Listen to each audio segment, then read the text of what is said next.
वो डरावनी जगह जहाँ जमीन में दफना दिया जाता है भगवान जगन्नाथ को। दोस्तों, बेहद कम लोग जानते हैं जब जगन्नाथपुरी में हर 12 साल के बाद जगन्नाथ, सुभद्रा और बलदेव जी के विग्रह को बदला जाता है और नए विग्रह लाए जाते हैं, जिसे नव कलेवर भी कहा जाता है। तो दोस्तों, जगन्नाथ जी के पुराने विग्रहों का क्या होता है? दोस्तों, जगन्नाथपुरी में नव कलेवर का अनुभव आज भी बेहद रोंगटे खड़े कर देने वाला और रहस्यमय है। कोयले विकुंड नाम की ये जगह वही जगह है जहाँ नव कलेवर यात्रा के दौरान जगन्नाथ जी, सुभद्रा और बलदेव जी के पुराने विग्रहों को दफनाया जाता है। इसके बाद मंदिर में नए विग्रह स्थापित होते हैं। नए विग्रह में ब्रह्म पदार्थ यानी आत्म पदार्थ वही रहता है। ब्रह्म पदार्थ को पुराने विग्रह से नए विग्रह में डाला जाता है।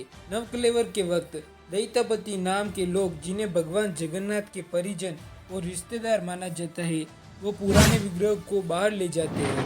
इस जुलूस को उनके अलावा और कोई गलती से भी नहीं देख सकता। ऐसा कहा जाता है कि अगर इस घटना को कोई जिंदा इंसान देख लेगा तो उसकी तुरंत मृत्यु हो जाएगी, जिससे जुड़ी एक सच्ची घटना सन 1969 में हमें देखने को मिल चुकी थी।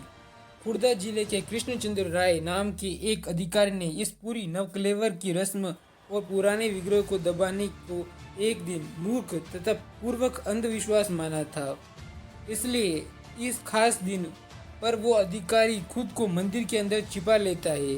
जब दैतापति पुराने विग्रह को कोयले वेकुंड ले गए तो कृष्णचंद्र राय ने एक पेड़ की शाखा से छिपकर ये सब होते हुए देखा। विग्रह को दबाने के बाद दैतापति लोग लौट आए। पूरा माहौल अंधकार में और भयावह था। तभी कृष्णचंद्र राय ने कुछ महिलाओं को सिसकियां सुनी। उसने विभिन्न रंगों की किरणें देखी, लेकिन वह कोई नहीं था। कहा जाता है कि ऐसा इसलिए क्योंकि इस रस्म के दौरान दूसरे लोक के प्राणी सबसे अधिक दुखी अवस्था में या जगन्नाथ जी के पुराने विग्रह के लिए रोने आते हैं।